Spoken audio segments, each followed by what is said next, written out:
This is Reese Brady recording Field Report number 11, The Pilgrim File. The last couple of weeks have been completely fruitless. As well as we can ascertain, Dick Nash's movements around the state were highly erratic.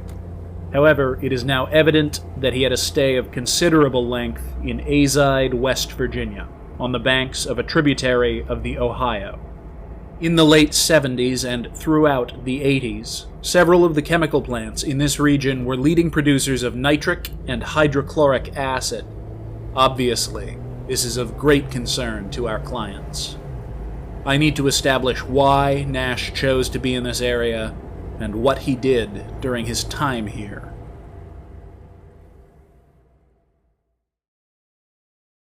In old photographs, this place used to be full of lush trees and verdant marshes. You could eat the fish out of the river that flows through this valley. The people who lived on its banks could safely drink the water from its tributaries. But the new century arrived and it consumed this place. The modern world requires vast petrochemical plants for its lifeblood. Petrochemical plants require rivers. To appease this ceaseless, diabolical thirst, the marshes were drained and the forests felled. Tractors and dozers laid it all flat and bare under the broiling sun. The banks of the river were turned into a stinking wasteland of concrete, smokestacks, cracking towers, and miles of steel tubing. Since then, man's many sins against the world that gave it birth have grown too numerous to count. The waters are undrinkable. Most of the wildlife has fled. The river spawns two-headed fish. The final ingredient for these vast necrocytic behemoths of industrial chemistry, if they are to continually consume and belch forth, is many human hands. To that end, company towns have been built in the shadows of the cooling towers. A small sea of oil was dredged up from the Earth's abyssal realms and poured out in black ribbons to form a grid of streets. Each street was embedded with gas and sewer lines. Along their sides, clapboard houses were pulled out of the ground. These squat little dwellings were all built so fast and so cheaply that their walls began crumbling the day their builders packed up and moved on. I find myself here because an old army buddy of mine is in mid-level management at one of the larger chemical plants in this valley. His department is tasked with recruiting more workers, and he got me a job as a nighttime security guard basically the day I showed up. That was good, because the sunbeam had let me down again. It was sitting at the back of a tow lot, and there it would remain until I earned some money or decided to give the damn thing up for good. Let it leak oil on someone else's dime. There's always lots of time to kill when you are working a security job, so I'm getting some work done on the side with my books. The nights are quiet. This place is lit up all night with dozens of flare stacks and probably 10,000 electric lights. I can see the surface of the river that flows past this place, practically lit up like midday.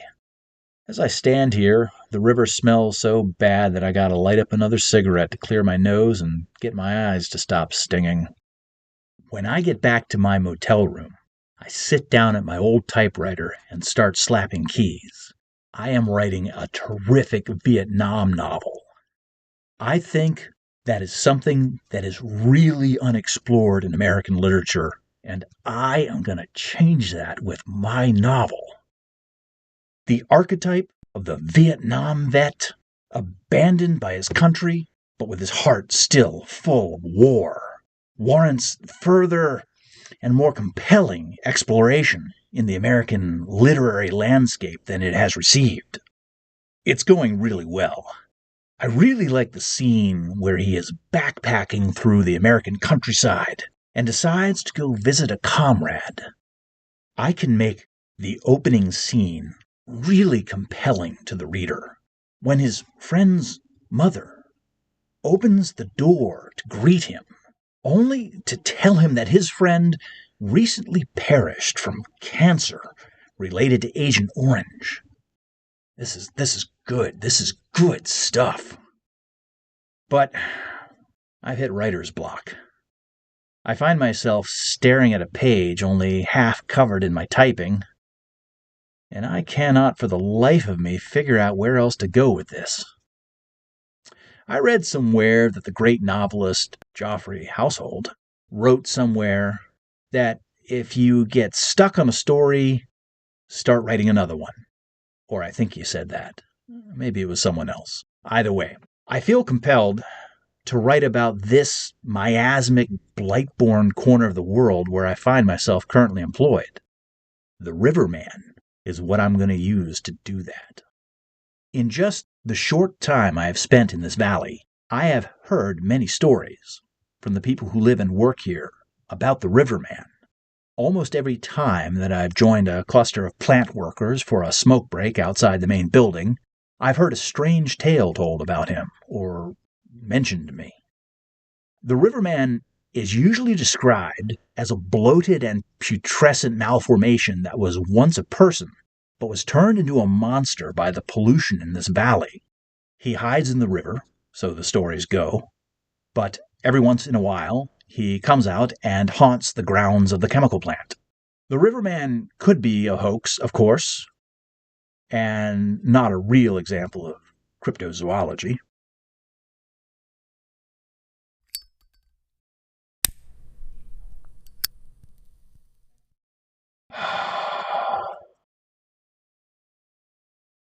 The stories I have picked up on could be no more than water cooler allegory.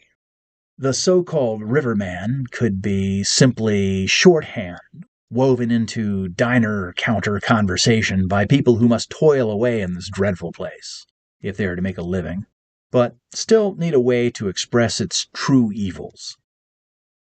I've killed a lot of time down at the docks during my shifts, on the nights it's bearable to be that close to the water. I've often been joined by a fellow who works the pre-dawn shift at the docks, named Linus Seipold. Seipold has been employed in this valley for about 10 years. He's responsible for all the hoses and valves that are used to load the holds of container ships with liquefied gases to be carried to other hubs of industry all throughout the country. Seipold works with ethylene glycol, polyethylene, ethylene oxide, vinyl chloride, carbon tetrachloride, and even more exotic substances, if everything he has told me is true. Seipold often brags of being one of the few workers who has lasted as long as he has. Most don't, especially down at the docks. They work for a few months, and then they start getting sick. When that happens, they either quit or the company figures out some way to fire them before they can file a workers' compensation claim. For some reason, Seipold has so far proved invulnerable to the toxins he handles for a living.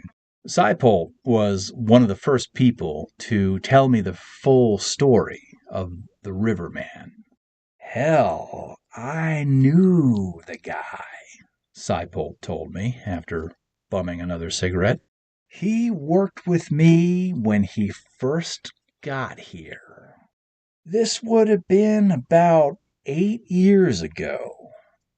There was a vacancy again on the early shift down at the docks after the last guy got a convulsive cough and had to be fired.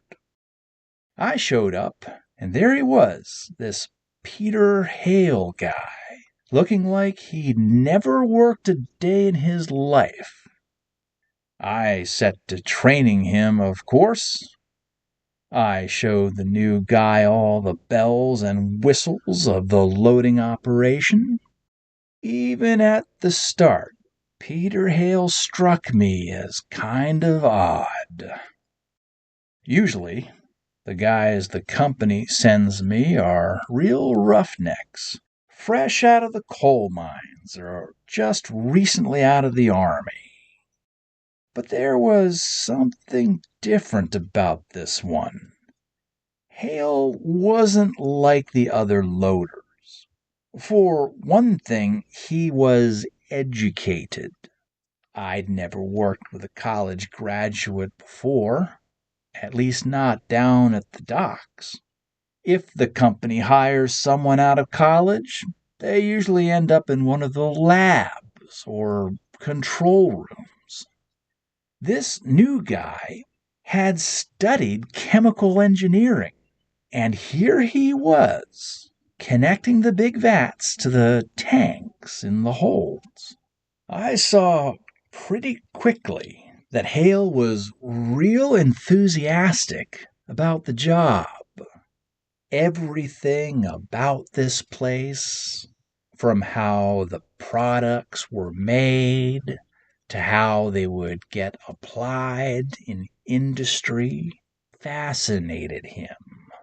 The new guy actually liked being around all the god-awful chemicals and fumes we had to breathe in while loading the cargo ships. Hale talked a lot. He was always trying to give me details about the chemicals themselves, about their properties, about how they were made, where they were going, and how they came into use over time. He knew all of the technical names of the chemicals, as well as some old ones we don't use anymore. Seipold breathed out a thin stream of cigarette smoke. He'd call things caustics and catalysts and vitriols. He spoke like the polymers had magical properties to them.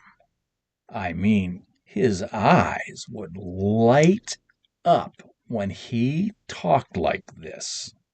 After the first few days, he wouldn't even say chemical or compound.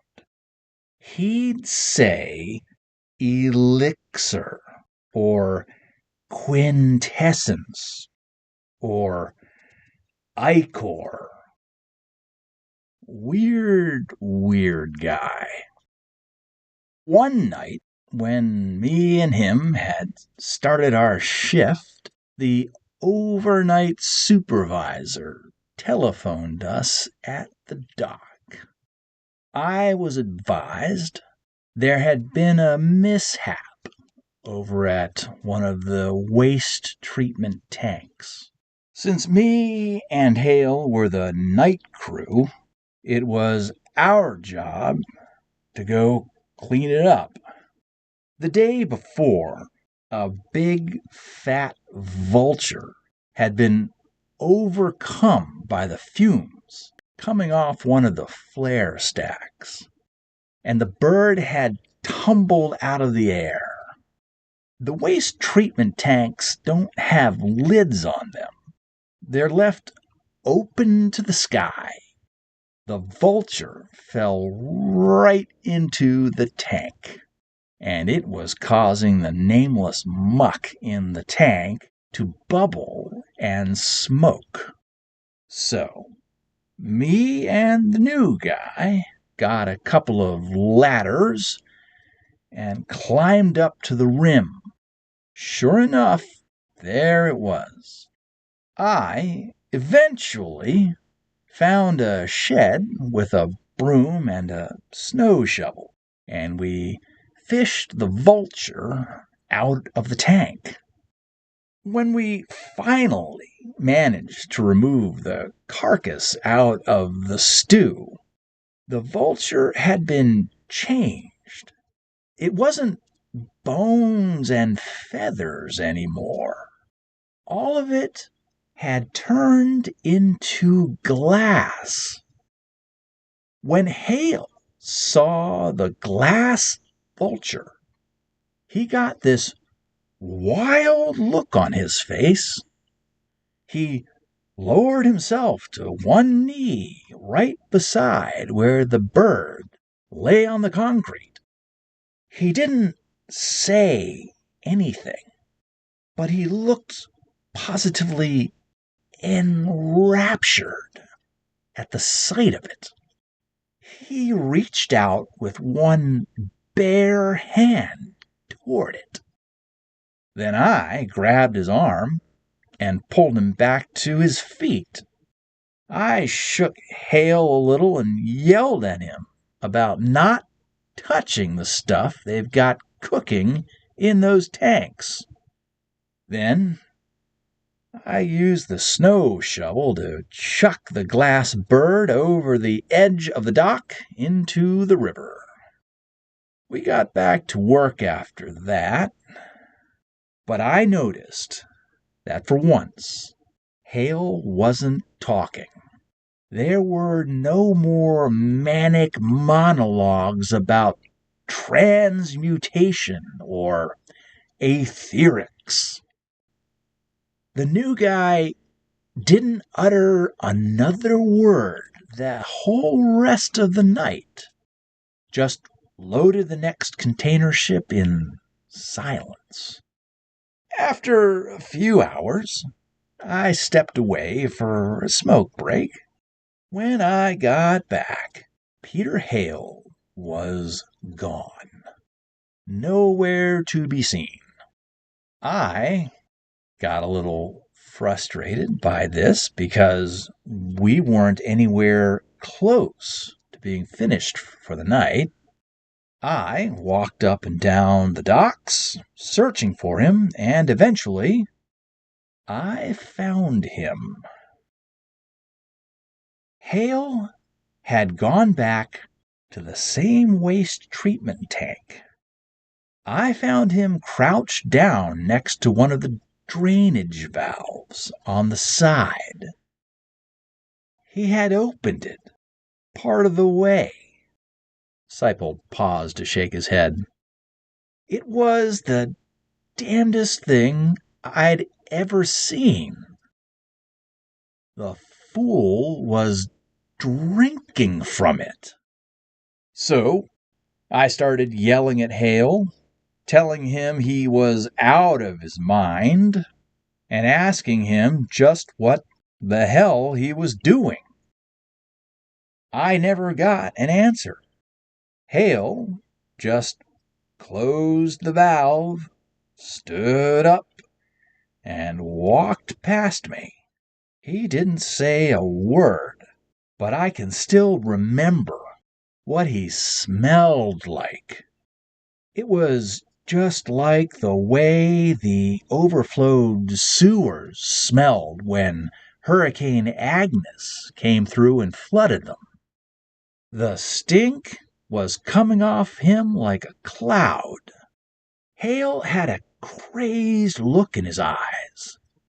He just wiped his mouth with the back of his hand and grinned like a lunatic as he walked down the dock back to the loading platform. Well, I went straight to the head office and told the overnight supervisor everything about what had just happened. The supervisor rushed back to the docks with me, ready to fire Hale on the spot. We found him. He was back at the same storage tank, stooped down and taking another drink. The overnight supervisor started yelling at Hale that he was fired. Then he stopped yelling. Hale had stood up, wiped his mouth again, and turned to face us. Seipold paused for another long drag on a cigarette. This time, I could tell that he had swollen up to twice his original size. His face was unrecognizable. His head had ballooned up so bad that I couldn't see his eyes anymore. Wasn't just that. The skin on his head and his hands was dark purple with cracks where it seemed to be bursting with the pressure built up inside. Hale spread his arms out wide, tipped his distended head way back, and screamed at the top of his lungs. As above, so below, Seipold said to me. Those are the words that Hale screamed up into the air that night. Then he rushed past us. His feet made heavy, wet, slopping sounds as he ran by. I realized then that he wasn't wearing shoes anymore. His feet were swollen so bad they must have burst out. He flopped past, got to the edge of the dock, and flung himself into the river. He had left a trail of glowing purple goo on the cement of the dock. I asked the overnight supervisor what we should do and if we should report this. Seipold said, stubbing out his cigarette. I offered him another one and lit it for him. He continued, The overnight supervisor told me not to do anything or to say anything to anybody until he had made some phone calls. So I went back to work, loading up the next container ship. That was the last I ever heard of Peter Hale. A week later, I was training his replacement. The next guy after that lasted about 4 months until he started getting real bad headaches and had to quit. A lot of people have seen him since that night. He still comes up out of the water every now and then. All the chemicals and the byproducts and the industrial wastes he needs in order to continue his transformation can probably be found down there in the industrial muck. But every once in a while, even that must not be enough to give the riverman what he needs. So sometimes, at night, he comes back to the surface and climbs onto the dock. Then he's seen drinking out of container tanks, or he climbs up among the processing pipes, gets an emergency relief valve open, and starts huffing the fumes. He's no longer human. The riverman has changed into a huge blob, like a tumor, with appendages that used to be arms and legs. It scares the living daylights out of whoever catches sight of him. Then, when he's spotted, he always flees back into the river. Seipold finished his cigarette, then leaned in, leering. He's probably still down there. As long as the pollution flows from all these plants into the river, he won't need to leave.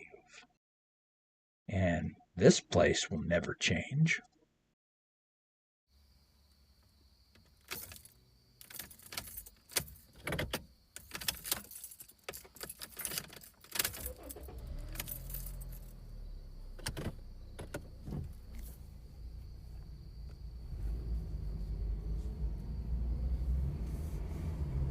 This is a complete waste of $600 an hour. Nash didn't even have the car during this time. And despite spending 2 afternoons examining microfilms at the local libraries, I haven't been able to find a single reference to anything about this Riverman. One complication is that I was not able to gain access to the employment records of any of the local chemical plants. In fact, I couldn't even get onto the grounds. It seems obvious that the security personnel at these facilities have been very clearly instructed to forbid access to any investigators, especially lawyers. There was, of course, the news reports of an enormous blue cloud of unknown composition recently released from an as-yet unnamed plant somewhere along this valley. I've heard that when there's an emergency at one of these locations, the fire departments resort to lining up their men around the perimeter fences and sniffing the air. The companies won't give them any more information than that. I'm not sure where Nash's trail will lead next, but I am sure that I'll be as glad to leave this place as he was.